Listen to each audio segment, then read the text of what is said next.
네, 여러분 반갑습니다. 경영언론 3주차 강의 이어가도록 하겠습니다. 한 주 동안 무탈하게 잘 지냈습니까? 벌써 코로나로 카메라 보고 인사한 지가 벌써 4학기 그쵸? 좀 들었으니까 이제 2년이 다 돼가는 것 같습니다. 처음에는 많이 이것도 낯설고 했지만 하다 보니까 계속 또 하게 되는데요. 아무튼 혼자서 이렇게 카메라 보고 강연하는 게 결국 쉬운 거는 아닙니다. 네, 쉬운 거는 아닌 것 같고 반응도 없기 때문에 혼자서 오버 액션 하는 것도 한계가 있고 네, 그렇습니다. 이 점을 우리 학생들도 네, 잘 이해해 줬으면 좋겠고요. 아무튼 교재 내용을 토대로 해서 좀 부가적인 또 여러분에게 도움이 되는 내용들을 해서 중간중간에 특강도 한 번씩 제가 진행을 해드릴까 합니다. 지난 학기에 한 번을 했었는데요. 두 번을 하고 싶었는데 시간이 별로 없었고 시간이 된다면 한 두 번 정도 특강을 해주는 것도 참 좋은 것 같습니다. 강의 중에 그쵸? 또 전체적인 부분을 다를 하려 하지 않더라도 중간중간 이렇게 좀 치어가는 차원에서 그렇게 드리도록 하겠습니다. 일단 오늘은 뭐 특강은 없습니다. 이제 초반이기 때문에 지도를 좀 나가야 되고요. 자, 지난 시간에 2장에서 그죠? 3장인가요? 자, 고전학파 내용을 조금 나가고 알았죠? 자, 뭐 테일러 나왔었고요. 그 다음에 헨리 포드 나왔었고요. 예를 들어서 보면 어휘이 나는데 어휘라는 이름 자체도 생소하듯이 그렇게 경영학 발전에 크게 기여한 사람은 아닙니다. 자, 과학적 관료를 맞네요. 앞서 페이얼도 나왔었네요. 그죠? 과학적 관리 이론을 페이얼 및 기타 고전적 조직 또 관리 이론과 통합하려고 노력했다. 그러니까 한마디로 앞서 했던 테일러의 과학적 관리 이론이라든지 페이얼의 어떤 그 이론들을 다 통합하려고 했던 사람이에요. 계획, 조직, 통제 기능을 현대적인 사고로 발전시키는데 노력을 했다. 계획, 조직, 지휘, 조정, 통제 이렇게 되는 부분인데요. 다른 이론들을 통합하는 데 중점을 줬다. 그렇습니다. 크게 자기만의 어떤 이론을 낸 건 아니고 기존에 나와 있던 이론을 이렇게 조목조목 이렇게 통합해서 활용했던 인물로 지칭하면 되겠습니다. 그 다음에요, 막스 베버입니다. 막스 베버는 느낌 자체도 그렇지만 이름 자체 풍기는 이미지가 관료 조직, 하이라키 조직을 강조했던 사람입니다. 그렇기 때문에 좀 더 뭔가 권한과 그죠? 좀 권위로서 직원들을 통솔했던 인물 중에 한 사람이죠. 권한 구제에 관한 이론을 개발하고 조직 활동을 주로 권한 관계를 기초로 한다. 권한이 만약에 없다면 직급이 필요 없겠죠. 호봉수도 필요 없겠고. 근데 이제 체계적인 관리가 되려면 우리가 이제 아랫사람이 윗사람을 존경하고 따르듯이 또 이제 직급에 따라 최종 결론이 안 나올 때는 최종 직급의 높은 사람이 책임을 지고 그 결론을 도출해내죠. 그런 과정인데 이 관료 조직이 이제 가장 돈 많이 받는 곳은 이제 결국은 군대고 그다음 공무원 조직이죠. 그 외에 연구직이나 이런 아이디어를 만든 마케팅 이런 쪽에 이 관료 조직이 만약에 노하를 들고 자리를 잡는다면 창의성 이런 부분이 많은 애로사항이 있고요. 그 다음에 자유분방하게 일을 추진하는 이런 업무 쪽에는 이 관료 조직이 사실은 부담이 될 수 있습니다. 자, 그렇지만 이 시대에, 그죠? 이 시대에 이런 관료 조직이 어떻게 보면 가장 이제 밑에 있는 사람들을 잘 관리할 수 있도록 통솔할 수 있도록 하는데 기여를 했던 건 사실이고요. 자, 그래서 분업, 명확히 정의된 계층, 세부적인 규칙과 규제 이런 걸 많이 이제 만들어서 어떤 때에 어떤 행동을 해야 되고 어떤 행동을 하면 안 된다라는 걸 이제 문서화시킨 거죠. 비개인적인 관계의 특징을 갖고 있는 조직이다. 그래서 조직이 어떤 목표를 향해 나아가는데 개인의 의사가 많이 반영되어서는 안 된다라는 걸 이제 얘기하는 거고요. 근데 일부는 맞는데 일부는 안 맞죠. 이제 뒤에 나오면 이제 인간적인 측면에서 개인이 가지고 있는 이런 부분이 전혀 이렇게 고려되지 않기 때문에 사실 인간을 기계 취급하는 그런 성향이 강하잖아요. 기계가 아닌데 자 그런 부분에서 이런 막스 베버의 단점이 되겠는데 일단 이 당시에는 이게 이제 좀 업무의 효율화, 그죠? 효과성을 보는데 어떻게 보면 생산성을 끌어올리는데 도움이 됐겠죠. 자, 그래서 분업을 해야 된다. 지구는 단순하고 일방적이며 잘 정의된 과학으로 세분화되어야 한다라는 겁니다. 결국 무슨 얘기냐? 한마디로 얘기하면 식물을 이렇게 분업을 시켜놓으면 그걸 계속해서 그 업무만 하면 되잖아요. 그렇게 되면 단순화되었던 부분을 세분해서 그 분야의 전문가가 되는 거죠. 자, 권한 계층, 아까 얘기했죠. 권한 계층별로 권한을 줌으로써 조직화가 되어야 하고 하위 계층은 상위 계층에 통제되고 감독되어야 된다. 이제 맥그리그의 XY 이론의 동기부여에 나올 겁니다. XY 이론에 보면 그 X 이론이 바로 이렇게 해석합니다. X 이론이 뭐냐면 인간은 원래 지시받고 누구에게 이렇게 일을 시켜야만 일을 하지 그냥 가만히 냅두면 일을 잘 안 한다. 이런 이론이 이제 X 이론이고 Y 이론은 아니다. 인간은 자발적으로 일을 할 때 잘할 수 있다. 자기성도 발휘되고 너무 강압적으로 감독하에 지시를 내리면 오히려 일을 하는 어떤 그 취지에서 동기가 안 생겨서 일을 못하게 된다. 이 이론이 Y 이론인데 결국은 상황에 따라 통제가 될 수도 있고 안 될 수도 있지만 무조건 자유가 맞고 무조건 통제가 맞다 이거는 없어요. 그게 이제 상황적 이론인데 컨티전시 이론인데요. 그 상황에 맞게끔 해야 되는 거예요. 그래서 이게 어떤 하나의 이론을 정립하기 좀 그렇고 자 일단 이때 상황은 권한은 어떻습니까? 딱 정해져 있고 그 권한 외에 자기 직무가 아닌 것은 그죠? 손을 대지 않는 게 맞는 거죠. 그래서 자기 선을 넘어오는 걸 엄청 경계하겠죠. 어디서 감히 대리가 과장 일을 하고 과장이 어디 부장 일을 해 이렇게 되겠죠. 업무 지시를 내릴 때. 자, 공식 채용. 그죠? 모든 조직 구성원은 훈련, 교육, 공식적인 시험을 통해 기술적인 자질을 중심으로 선발돼요. 이 당시에도 이렇게 했다는 건 대단한 거고요. 공식 규칙 규제를 정보 행동을 통일하고 규제하기 위하여 이제 공식적인 조직 규칙이고 출근 시간, 퇴근 시간 이런 거 했겠죠.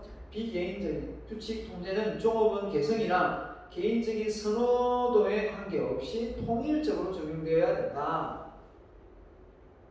어떤 사정이 있을 수 있잖아요. 요즘 같은 경우는 아이가 아프다고 하면 저태도 할 수 있는 거고 또 다시 나오면 또 병원도 데려갈 수 있는 거고 이런 게 있는데 이때 당시의 상황으로 놓고 보면 그런 거는 다 월급에서 까야 되는 그죠? 월급을 못 받는 행동이 되겠죠. 자, 경력 지향이나 경영자 자신이 관리하는 조직의 소유자라기보다는 직업적인 전문 경영자가 되어야 한다. 그래서 경영자는 고정 봉급을 받으며 일을 하고 조직 내에서 경력을 쌓아야 한다. 이렇게 됐습니다. 그래서 경력 지향입니다. 자, 그 다음에요. 이제 바나드, 체스터 바나드가 이제 고전적 네 번째 인물인데요. 권한을 수용하고 권한 수용에 관한 이론인데, 자 이게 이제 조금은 이제 좀 더 앞서 막스 베버는 무조건 그 상위 계층의 권한에 맞게끔 행동을 해야 된다. 지시면 지시 내린 대로 해야 된다라고 나오지만 여기에 이 바나드는 좀 다르게 이야기한 게 뭐냐면 그러면 상사가 좀 어긋난 어떤 행동을 지시 내릴 수 있는데 그런 것도 따라야 되느냐 이거죠. 자, 이게 이제 공무원 시험이나 입사 시험에 문제 많이 나올 수 있습니다. 상사가 윤리적으로 도덕적으로 어긋난 행동을 지시를 내린다. 어떻게 할 거냐? 참 답하기가 어렵습니다. 무조건 따른다고 하니 안 될 것 같고, 또 따르지 않는다고 하니 너무 또 명예불복종하는 것 같고, 그럴 때 이제 적절한 방법이 뭡니까? 경주를 따라줘야 되겠죠. 이게 어느 정도의 나 혼자의 피해를 보는 어떤 상황인지, 아니면 직원 전체, 회사 전체에 큰 어떤 불이익에 영향을 주는지에 따라서 경중을 따져봐야 되는데, 그렇지 않고 무조건 예 할 수도 없는 거고, 무조건 아니요 할 수도 없는 거 아닙니까? 그럴 때는 이제 상황을 봐야 됩니다. 그죠? 그때 상황을 보고, 이게 이제 직원들 전체, 회사 전체 정말 큰 지장을 초래하겠다 하면 그 상사의 지시를 하더라도 무조건 따를 수는 없겠죠. 자, 그 부분을 이야기합니다. 하위자는 상위자의 지시에 관한 정당성을 평가한다. 이렇게 알겠죠. 앞에 막스베거 같은 지금 하위자가 무슨 수준이어서 상위자의 어떤 지시를 평가한단 말이야. 이렇게 할 수도 있겠죠. 하위자는 상위자의 지시에 관한 정당성을 평가하다. 그 지시를 따를 것인가에 관한 의사결정을 한다. 이렇게 되어 있습니다. 공식적인 조직에 있어서 구성원은 혼자 달성할 수 없는 것을 다른 사람과 공동으로 노력하여 달성한다. 맞죠? 그래서 조직의 목표와 조직의 목표를 달성하기 위하여 일하는 개인의 목표, 필요 간의 어떤 균형이 이루어야 된다. 자, 여기서 앞서 막스웨어와 좀 다른 의견이죠.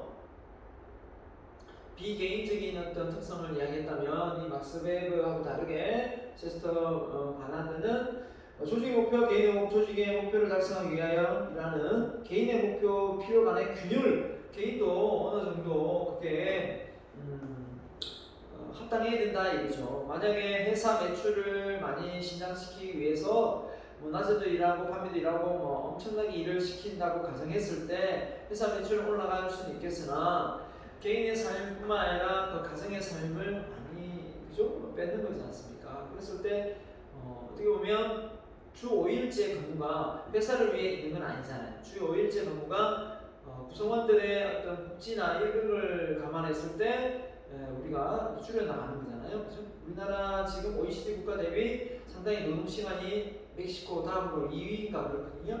많아요. 많이 줄여야 되죠. 많이 줄여야 되는데 지금 이제 토요일 날 휴무 부분도 이제 매년 됐지만 그 부분도 토요일 쉰다 했을 때 엄청난 반대가 많았죠. 그 부분에서 좋아진 건 공무원만 좋아졌죠. 공무원은 어차피 정부의 월급을 받으니까 상관없이 그냥 되지만 이 기업에 일하는 그 근로자를 관리하는 이 기업체를 운영하는 CEO들은 상당히 토요일 근무를 안 한다. 그러면 주중에 일을 더 많이 시켜야 되고 하루 안 나오는 대신 월급은 똑같이 나가야 되는 상황이 되기 때문에 이게 쉬운 결정은 안 됐다는 거죠. 이럴 때 많은 반발이 있었습니다. 하지만 이제 이게 근로자의 삶이 곧 기업의 매출 성장을 꾀한다 이렇게 놓고 보고 주 5일제를 실시하게 된 거죠. 자, 이렇게 놓고 볼 때 아직까지 주 5일제를 실시해서 하는 기업도 있지만 규모가 조금 적은 규모, 인원수가 5명 이하로 제한되어 있는 곳은 아직까지 주 5일제 근무를 못하고 있습니다.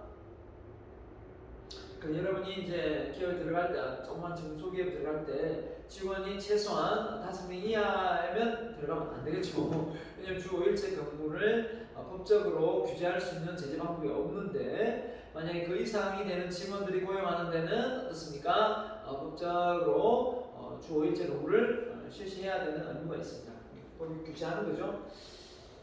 자, 이제 이게 사장에 그게 나올 건데요. 법이 규제하는 어떤 외부의 일반적인 과업 환경, 외부 환경과 그다음 과업 환경이 나오는데 그때 이제 말씀드리겠습니다. 자, 조직이 효율적으로 운영될 수 있다는 것이다. 그죠? 개인의 목표가 조직의 목표가 균형을 이룰 때 매출 성장세를 꾀할 수 있다라는 거죠. 자, 경영자의 역할에 중점을 두기는 하였으나 역시 조직에 있어서 기본적인 전략적인 요인으로서 개인의 역할에도 초점을 뒀다. 자, 이런 점이 바나드가 앞서 막스 베버하고는 완전히 좀 다른 경영 전략을 갖고 있었다. 이렇게 보겠습니다. 이게 좀 현대적이죠? 이게 현대적입니다. 자, 그래서 이런 앞서 했던 고전적 이론들의 경영 이론가들의 평가를 좀 하겠습니다. 테일러의 조립 라인, 그죠? 현대 생산 라인, 즉 과학적 관리의 유산이 되기도 했습니다. 이게 기여를 한 거죠. 자, 그만큼 과학적으로 그죠? 네. 작업 시스템이 과학적인 어떤 관리가 되었기 때문에 오늘날의 작업 설계에 기여를 했다 이렇게 해놓고 보는 거고요. 그 다음에 조직의 효율성을 강조한 과학적 관리로는 오늘날 생산 공정에 있어서 자동화, 로봇을 이용한 작업을 발전시켰다.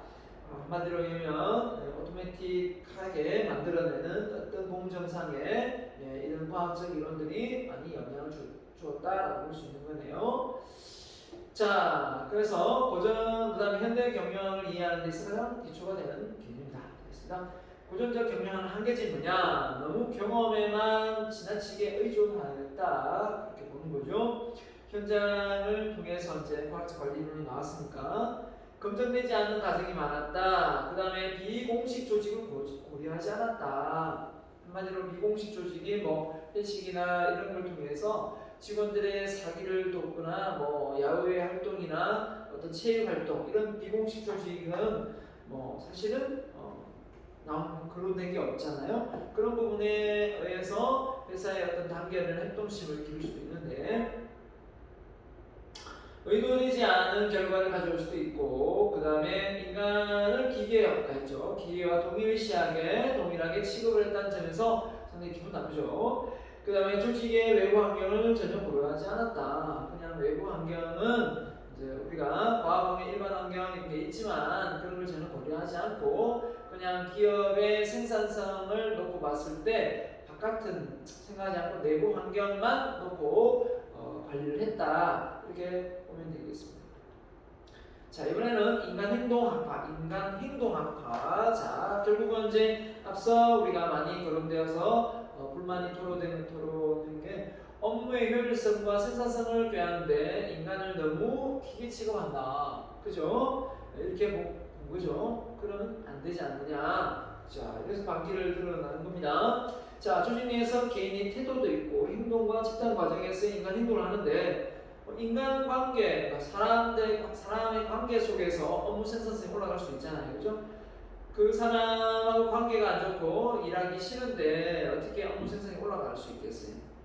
자, 메이어의 호손 연구입니다. 호손은 경영적인 복지에 관심을 두거나 감독자가 특별한 관심을 두면 작업자가 열심히 한다는 이론이다. 그러니까 복지에 관심을 두게 됐다는 거죠. 호손 실험 효과에 의해서 감독자가 특별한 관심을 보인다. 지난번에 몸이 좀 아프다고 했는데 괜찮아졌는지 좋아졌는지 안부를 묻거나 또 심지어 약을 사가다가 이렇게 제공한다면 상당히 그 직원으로서는 감동의 연속이죠. 내가 저 월급은 적어도 이 회사를 오랫동안 다녀야 되겠다. 이런 상사 없다 생각할 수 있는 거예요. 메이웨이 두 집단 간의 생산성 차이 연결과 합회적 자극은 생산성에 영향을 미치지 않는다. 크게 미치지 않는다는 거죠. 많이 안 미치지 않겠지만 작업자들의 실험에 참가자로서 선발되었던 이유로만으로 집단적 긍지를 갖게 되었다. 이것이 그들에게 성과를 증가시키는 동기를 부여했다. 자, 한마디로 그 실험 무대에 참여했던 사람들이 내가 이미 실험 무대에 참여했구나 라는 것 때문에 오히려 더 일을 열심히 하더라 라는 겁니다. 그러면은 이제 이게 나온 거죠. 이제 근로자들을 참여시키는 참여 경영도 거론해 볼 만하잖아요. 그죠? 그만큼 내가 열심히 회사 일을 하는데 나의 존재적 가치가 이 회사에서 기여하는 바가 있느냐 없느냐 여기에 따라서 결국은 회사에 헌신을 하느냐 안 하느냐 저는 이게 나온다고 보거든요. 근데 위 상사들만 참여시키고 밑에 있는 직원들 아래 사람들은 전혀 참여를 시키지 않는다라고 본다면 상당히 기분 나쁘죠. 소외되고 그런 면을 우리가 볼 수 있을 것 같습니다. 자, 인간관계 운동입니다. 호손의 연구 결과를 토대로 인간관계 운동이 일어났다. 작업자는 작업장에서 사회적 조건, 감정, 대인관계 등 상황 등 사회적 맥락의 차원에서 1차적으로 반응한다는 내용이다. 자, 호손의 연구가 뭐였습니까? 조명을 밝게 비춰고 작업 환경을 이렇게 좋게 만들어도 업무 생산성이 크게 향상되는 부분은 없더라라는 겁니다. 왜냐하면 그런 점에서 어떻게든 업무 생산성이 무진장 향상될 거라고 봤는데 그거와는 다르게 사람들에게도 관심을 가지고 인간적인 측면에서 결속을 다지는 게 훨씬 더 뭡니까? 업무 생산성이 높아지더라, 복지가 좋아지고 대인관계에 어떤 감정적인 싸움이 일어나지 않을 때 일을 더 열심히 하더라는 거예요. 명확히 운동의 근본적인 과정은 작업자에 대한 경영자의 관심을 많이 둘수록 작업자의 만족도가 증가되어서 이전보다 높은 성과를 이어지더라는 거예요. 성과를 이어지더라는 거예요. 그래서 제가 이렇게 이제 수업을 좀 이렇게 강의해보면 제가 학생들을 놓고 보고 되는데요. 이 학생들도 내가 보면 부모의 관심도에 따라서 아이의 성적이 달라지는 걸 많이 봅니다. 부모가 성적을 얼마를 받아오든 안 받아오든 관심이 없어요. 관심이 없는데 그런 부모들을 이렇게 한번 상담을 해보면 정말 자기 하는 일에 너무 바빠서 자녀 교육에 관심이 없는 부모가 많아요. 그래서 그 자녀 교육에 대해서 성적에 대해서 상담을 하면 적극적으로 임하지는 않습니다. 뭐 자기가 하는 거지 뭐 자기 안 하는데 어떻게 합니까? 이런 식의 어떤 반응을 보이는 경우가 많습니다. 열심히 안 하면 왜 열심히 안 하는지 열심히 할 수 있는 방법을 찾을 수도 있는데 그런 어떤 것보다는 부모님이 하시는 일이 너무 우선이 되다 보니까 자녀 교육에 어떤 관심도가 떨어지는 거죠. 그러면 학급 성적이 나오지 않고 아이가 미래를 이렇게 개척해 나가는데 어려움이 많습니다. 물론 뭐 반대로 너무나 많은 어떤 관심도 때문에 애가 부담돼서 뭐 자살을 한다 이런 경우도 있긴 있습니다. 그건 또 극과 극을 보는 거고요. 어느 정도의 관심도는 있어야 서로가 내가 이 가정에 내가 자녀구나, 우리 부모님이 나한테 이렇게 신경을 써주시는데 내가 정말 잘 돼야 되겠구나 라는 부분도 있거든요. 그렇습니까? 제가 여러분을 강의하면서 물론 이렇게 이제 대면 수업을 한다면 여러분에게 관심을 가지려고 많이 무슨 역할을 한다. 강의만 하고 끝나는 게 아니라 여러분에게 말도 좀 걸고 이렇게 뭐 사적인 질문도 많이 합니다. 근데 그런 질문이 어떤 학생들한테는 되게 부담이 되는 경우도 있더라고요. 왜냐하면 다른 교수들은 그렇게 안 했거든요. 그냥 강의만 하고 가면 되는데 뭐 이상한 것도 물어보고 뭐 왜 사느냐 물어보고 하루 일과를 어떻게 보느냐 물어보고 이런 거 많이 하는데 왜 물어보냐고요. 이렇게 이야기하는 사람도 있어요. 하나를 알고 둘을 모르는 거죠. 맞죠? 하나 알고 둘을 모르는 거예요. 제가 여러분한테 관심을 가지고 서로 친하게 지내고 뭐 가다가도 그죠? 나를 보고 인사를 받기 위해서 그렇게 할까요? 그만큼 친숙하게 지내면 이 대학을 들어와서 여러분 지금 만약에 대학을 들어왔는데 지금 대학을 올 일이 별로 없죠. 온라인 수업을 하니까. 그러니까 친구가 느껴져요? 울산 대학에 목요라는 느낌이 와닿냐고? 없잖아요. 와서 부대 끼고 그저 여기서 뭐 나무 밑에서 앉아보고 저 세대는 김밥도 먹어보고 이런 거 있잖아요. 그런 어떤 걸 해봄으로 해서 학교에서 느끼는 그런 어떤 그 반응이 모정이 느껴지는 거 아닌가요? 그죠? 예. 뭐 학교에 대한 애정이 느껴지는 거 아닌가요? 근데 그런 게 없다. 마찬가지입니다. 관심이 없는데 역시 여기 마찬가지요. 작업자들에게 어떤 걸 할 때 잘하든 못하든 잘한 대로 관심 가지고 못한 대로 관심을 가지면서 앞으로 그걸 이겨낼 수 있도록 도움을 줘야 되겠죠. 이게 이제 호손의 실험으로 인간관계를 중시하겠다. 두 번째 또 했던 에브라임 메슬로입니다. 에브라임 메슬로. 자, 메슬로 욕구 이론 다 아시죠? 이 메슬로 욕구 이론을 통해서 우리가 또 알게 되는 사실이 참 많은데 동기 요소로 많이 활용됩니다. 왜? 인간이 뭔가 동기가 있을 때 업무 생산성이 올라가거든요. 자, 그런데 이 동기가 이제 욕구 단계를 이제 이 메슬로가 다 넣어놨죠. 생리적 욕구, 춥고 배고프고, 그죠? 또 성적인 욕구 다 포함입니다. 안전의 욕구입니다. 뭔가 내가 누구부터 또는 보호하고 이제 어떤 직장도 안정적이고, 그죠? 내가 이런 걸 느낄 때 열심히 또 도전하게 되는 거고. 그 다음에 세 번째입니다. 사회적 욕구입니다. 사회적 욕구. 사회적 욕구가 뭔가요? 이제는 그 어느 사회단체에 내가 소속되어서 그 사람들과의 관계를 이제 지속시키는 욕구죠. 소셜 욕구니까. 거기에서 또 욕구가 만족되면 이제 종교 욕구. 여기에서 내가 좀 더 많은 사람들과 일하면서 또 지지를 받아야 되겠다. 종교 욕구까지 가고, 더 나아가서 이제 자아실현, 완전히 성장의 욕구죠. 내가 이번 생애를 살면서 내가 성장하고 발전해서 정말 내가 이루고 내가 원하는 꿈을 달성해서 많은 사람들에게 영향력을 줄 수 있는 사람이 되어야 되겠다라는 게 자아실현 욕구라는 거죠. 자, 볼게요. 자, 그래서 우리가 욕구 단계를 이렇게 나누는데, 여기까지를 저차원 욕구라고 하고 여기 위를 고차원 욕구라고 해요. 자, 왜 여기까지를 저차원 욕구로 받고 이 자존감, 자존의 욕구를 했는데요. 누군 존경받고 싶은 거거든요. 자아실현 욕구 위에를 고차원의 욕구라고 했을까요? 이 기준이 뭘까요?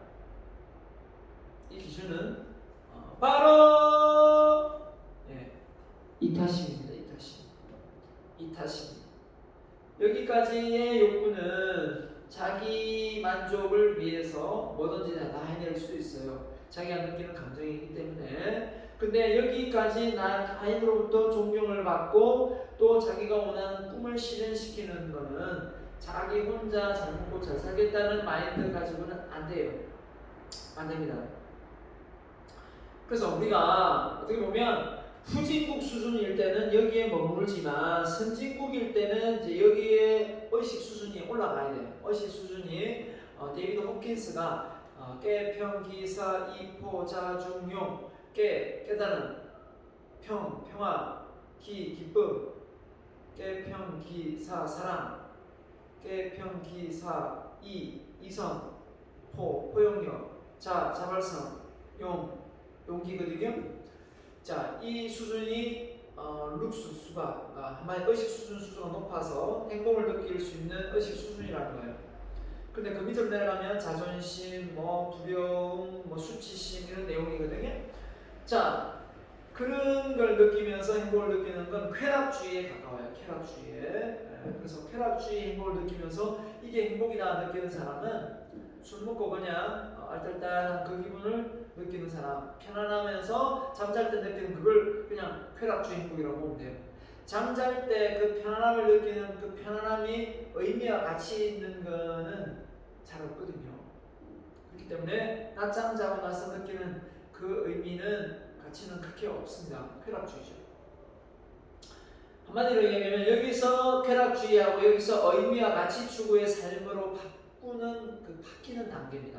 그래서 저는 외부에서 개인 컨설팅을 많이 하고 있거든요. 컨설팅, 개인의 삶을 이렇게 좀 더 좋게 바꿔주는 개인 상담도 많이 하고 있는데, 뭘 하고 있느냐 처음에는 그냥 이렇게 생각해보면 소심한 성격을 외향적인 성격으로 바꿔주거나 면접을 지도해주거나 스피치 이 정도로 생각을 하고 했었는데요. 한 20년을 하다 보니까 내가 어떤 일을 하고 있는지를 정확하게 알게 됐어요. 그래서 제가 이렇게 표현합니다. Self-In성 리더십, 행동변화 전문가라는 말을 써요. 그 Self-In성 리더 행동변화 전문가는 어떤 행동변화를 전문으로 하느냐라고 본다면 편안한 삶에서 의미와 가치성 있는 삶으로 전환시켜주는 역할을 내가 하고 있더라는 거죠. 자, 아무튼 여기에 제가 여러분에게 잠깐 제가 알고 있는 이론 플러스 제가 메슬로의 욕구 단계의 깊이 있는 부분을 이야기했는데요. 이 메슬로의 욕구 단계 자아실현 욕구 위에 뭐가 있냐면 바로 자기 초월 욕구가 있어요. 자기 초월 욕구는 자아실현 욕구보다 훨씬 더 이타심에 가까워요. 사회적인 공헌이나 기여거든요. 그래서 사람들이 돈을 많이 벌면 그 돈을 사회에 환원하려고 해요. 그 마음이 왜 생기느냐를 잘 몰랐는데 나중에 알고 봤더니 그게 바로 사람이 가지고 있는 행복의 의미와 가치성이 있는 행복으로 이어지는 과정이라는 거예요. 우리가 그 과정을 제대로 알고 배우고 나와야 되는데 우리는 여기까지만 생각하고 존중을 받는데 제대로 된 존중을 받기보다는 권력과 권한으로 존중을 받는다고 생각하는 사람이 많아요. 착각하는 거죠. 그냥 그 사람이 권력과 권한이 있으니까 그냥 앞에서 굽신거려주고 아 네네 그리고 있는데 아 이 사람 나를 존중하나? 나를 인정해주나? 나한테 맥을 못 주네? 뭐 이렇게 생각을 하는 경향도 없지 않아 있어요. 본인 착각이죠. 그죠? 자 보겠습니다. 그래서 우리 이렇게 1차 산업혁명 때, 3차 산업혁명 때, 이제 4차 산업혁명 때 이렇게 혁명을 나가는데 1차, 1, 2차가 뭔가 전기기관, 그죠? 전기 발명이 에디슨의 3차가 바로 뭐냐면 컴퓨터 아닙니까?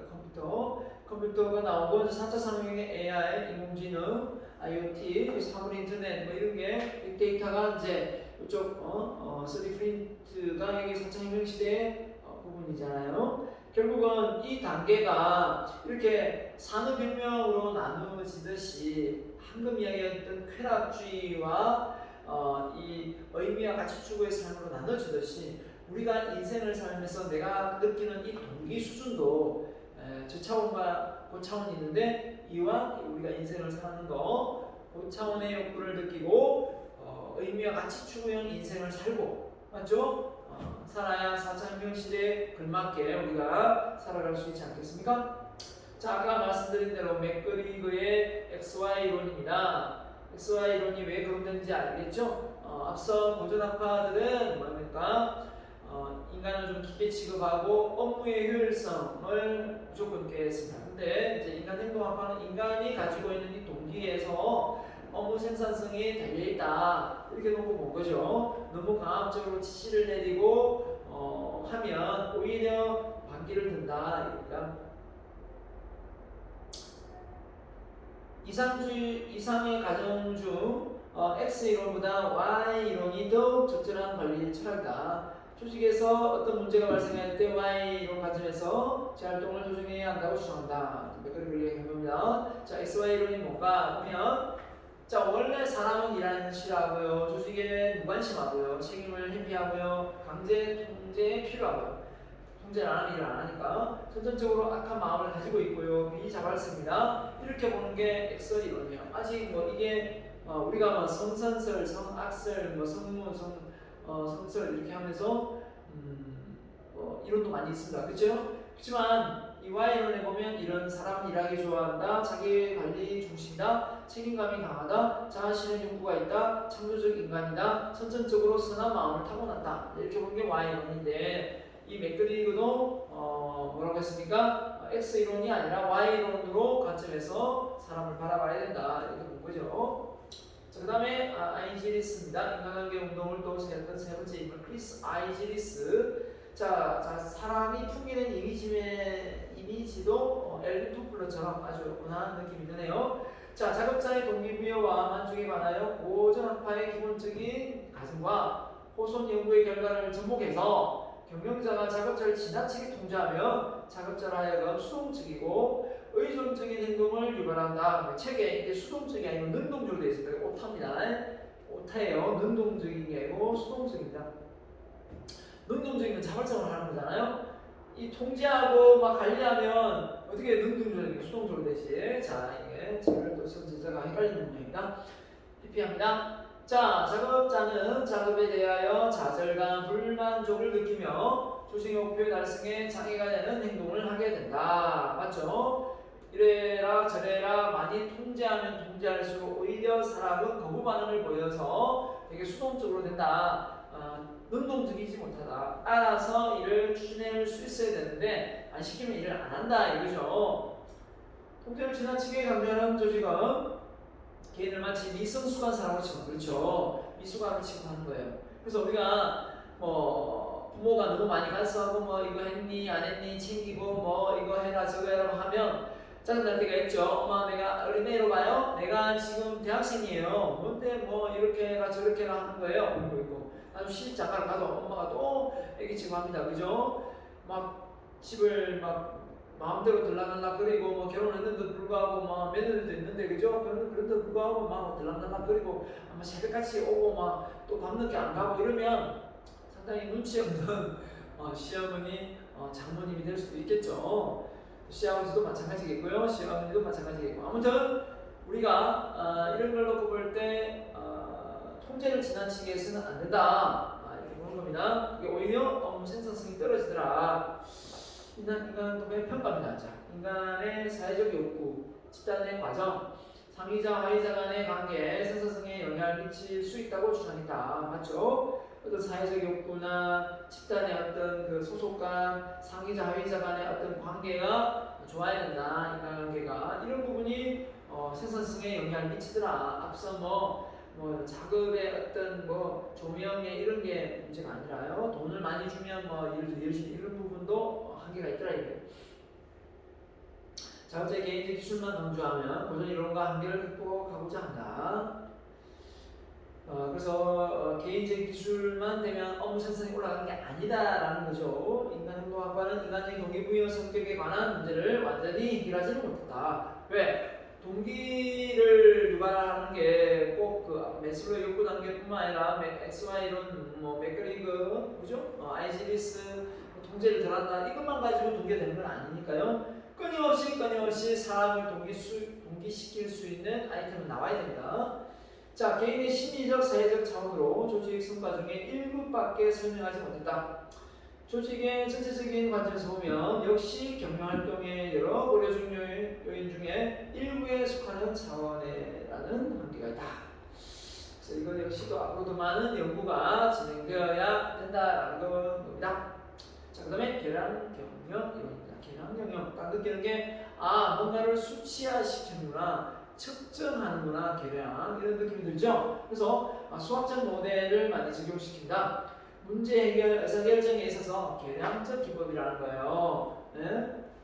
한마디로 하면 수치화시켜서 그걸 합리화시키면 빼도 박도 못한다는 거죠. 그래서 인문학이 그죠? 논문을 쓸 때하고 이 경영학과의 논문을 쓸 때는 이제 통계를 돌리죠. 이제 인문학에는 통계를 돌릴 때도 있지만 안 돌리는 경우가 많습니다. 그죠? 그런 부분이 이제 차이가 있는데, 자, 그런 점에서 역시 이제 영국과 미국의 2차 대전 때 이때 이제 오퍼레이션 운영 연구를 했던 게 기반으로 해서 구수불자의 이 경영과학이 탄생했다 해도 과언이 아닙니다. 기술학 경영 문제를 수학적 모델로 통해 분석하고 문제를 풀었다는 거예요.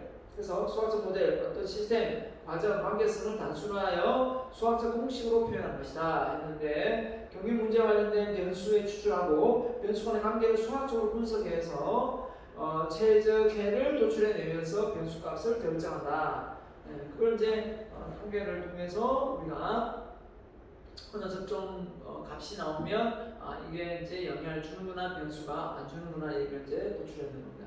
그 쉬운 예로 만일 x의 단위 비용이 100원이고 y 비용의 단위가 200원이면 x 그죠? 비용 곱하기 y 비용 2배니까 곱하기 하면 값이 이제 나오겠죠. 이런 단위로 어떤 수학적 모델을 이용해서 의사결정을 내릴 때 성공했다는 겁니다. 그래서 경영 문제를 해결하기에 실제 수학적 모델을 훨씬 복잡하고 문제의 성향에 따라 다양한 기법을 이용하는데 정말 많죠. 자, 조직의 계획 수립과 통제를 활동을 위한 유용하게 이용되고 개인의 행동, 태도를 완전히 설명할 수 있는 이 수학적 모델을 통해서 개인의 행동을 어떻게 다 이렇게 숫자화시킬 수 있겠습니까? 사람의 마음을 숫자로 표현되기가 어렵지 않습니까?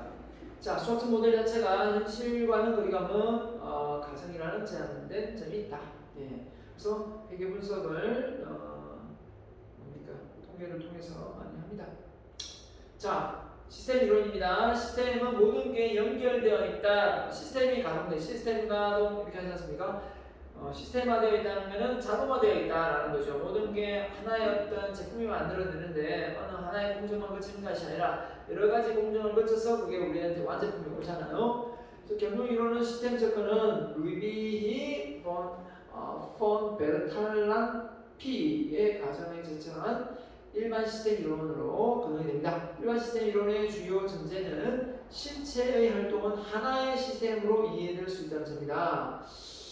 자, 주요 일단 어떤 하나의 목적을 가지고 이를 달성하기 위하여 여러 구성인자가 유기적으로 연결되어 상호작용했을 때 어떤 제품, 완제품이 나오더라는 거예요. 그러니까 시스템이 이 시스템 관점으로 보면 이제 프랜차이즈 업종이 얘기했는데 프랜차이즈 업종이 예를 들면 감자를 튀기는데 감자를 뭐 어느 정도 튀기고 몇 분을 튀기고 이제 뭐 올려놨을 때 이게 가장 맛있는 그 감자튀김 먹어야 되는데 또 시간이 지나면 눅눅해지잖아요. 그러면 어느 정도 시간이 지나면 그걸 폐기시켜요. 안 팔리면.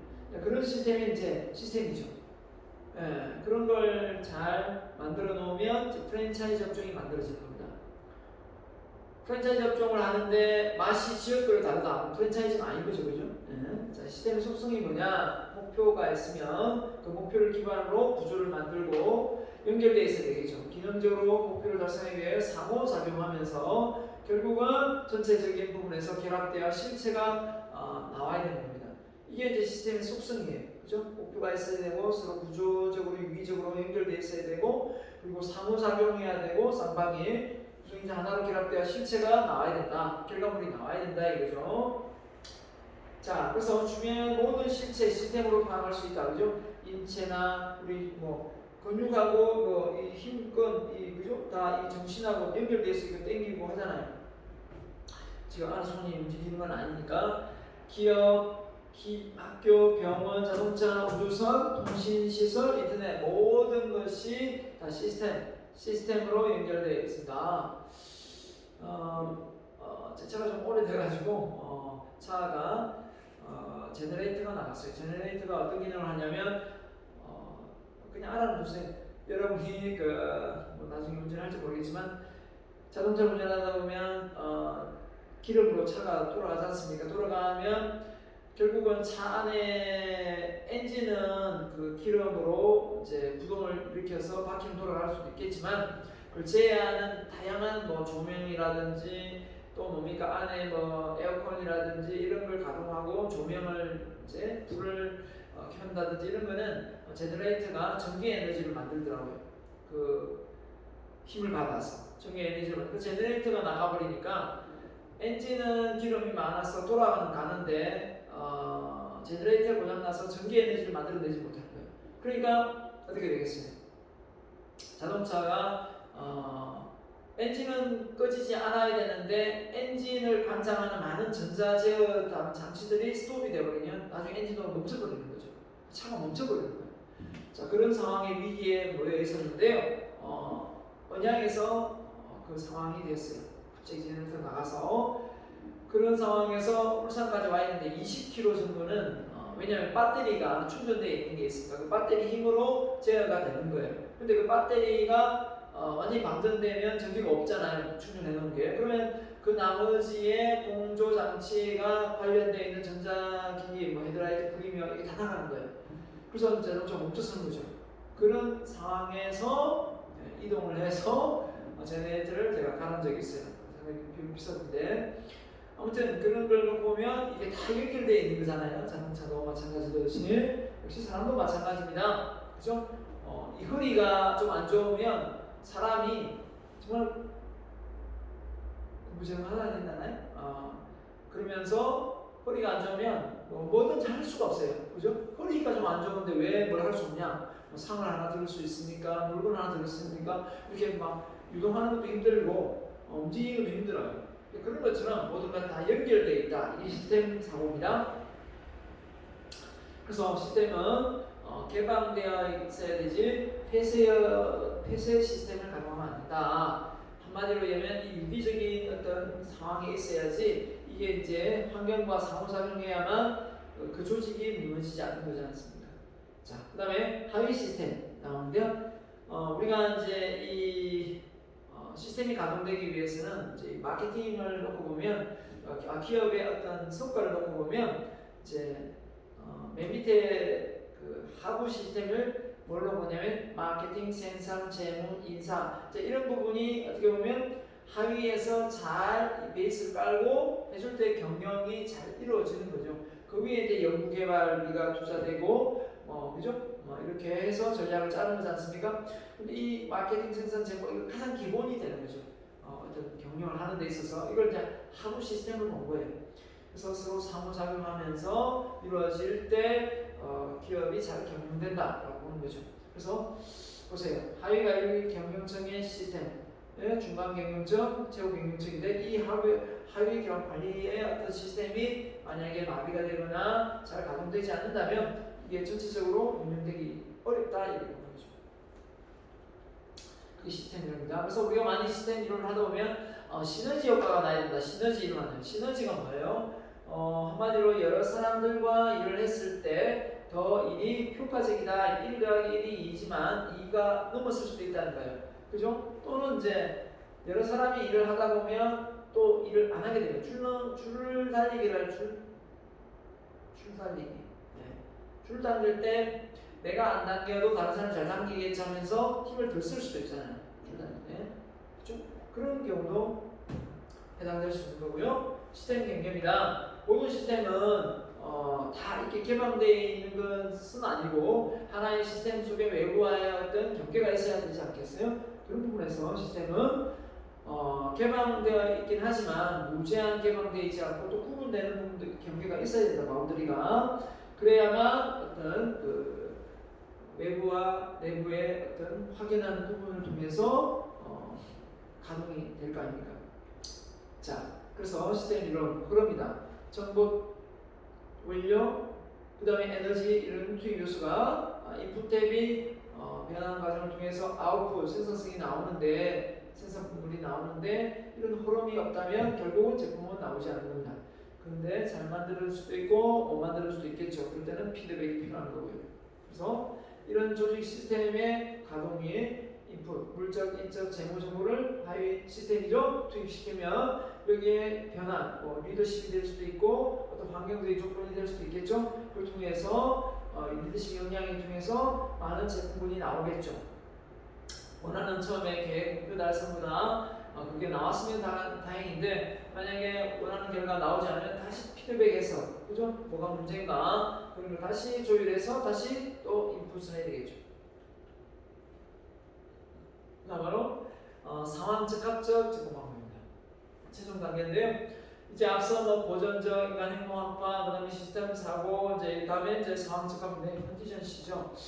자 이게 뭐냐면 아무리 모든 상황이 동등하게 앞서 봤습니다. 근데 상황이 그때 다르잖아요. 아침에 다르고 점심때 다르고 저녁에 다르고 또 어떤 국제 환경도 다르고 자.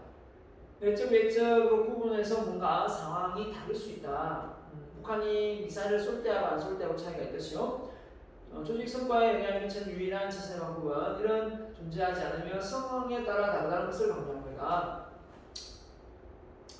논리 X 하면 Y 되는 상황에서 Z 하에서만 갑니다. 그러니까 무슨 말이냐면 X와 Y 간의 관계를 결정하는데 주변에 상황 변수가 있을 수 있다. 그 상황 변수가 뭐냐? 그걸 보는 겁니다. 보세요. 단순히 X는 Y다 이렇게 이야기할 수 있지만 X, Y 사이에 어떤 상황이 있을 수 있다. 그 상황에 따라 뭔가 결과물이 달라질 수 있다. 그 상황 변수입니다. 이해하기 쉽게 상황 변수에 영향을 미치는 요소들을 몇 가지 넣어봤습니다. 업무의 특성이 만약에 삼성에서 반도체 만드는 거하고 현대자동차에 자동차 만드는 거하고 업무 환경이 다르죠. 그 다음에 구글에서 운영하는 거하고 그죠? 다릅니다. 그래서 주 5일째 하자, 재택근무하자. 이게 현대자동차 재택근무가 됩니까? 가서 볼트 조고 자동차를 조립해야 됩니다. 그 다음에 외부 환경입니다. 외부 환경이 그죠? 태풍이 불 때하고 아니면 지금 코로나로 인해서 외부 환경이 정말 안 좋죠. 그 다음에 부하의 특성, 부하의 지적 수준이 낮을 수도 있고 높을 수도 있고 결속력이 높을 수도 있고 낮을 수도 있고 조직 분위기, 그죠? 문화가 해보자는 문화인지 동기가 되어 있는지 아닌지 이게 다 다릅니다. 자, 전체 정리하면 고전적 조직 관리로는 고전적인 관리로는 앞서 얘기한 테일러, 헬리포드, 그 다음에 페이얼 이런 순수로 어휘, 막스 베버 또 뭐가 있을까? 또 아이지리스 이런 사람 있었고요, 그죠? 자, 그다음에 이제 행동 관리 중심으로 이제 넘어오면서 인간 행동 관리 중심이죠. 뭐가 있었습니까? 메스로도 있었고, 그죠? 네, 호손 시험도 있었고, 자, 계량 경력 넘어옵니다. 과학적이죠. 네, 운영 리서치죠. 자, 그다음에 시스템 관점, 사안적 관점, 결국은 현가적 경영. 이렇게 돼서 이렇게 발전해 왔다라고 보면 되겠습니다. 자, 여기까지 하고요. 다음 장에서 다시 인사드리겠습니다.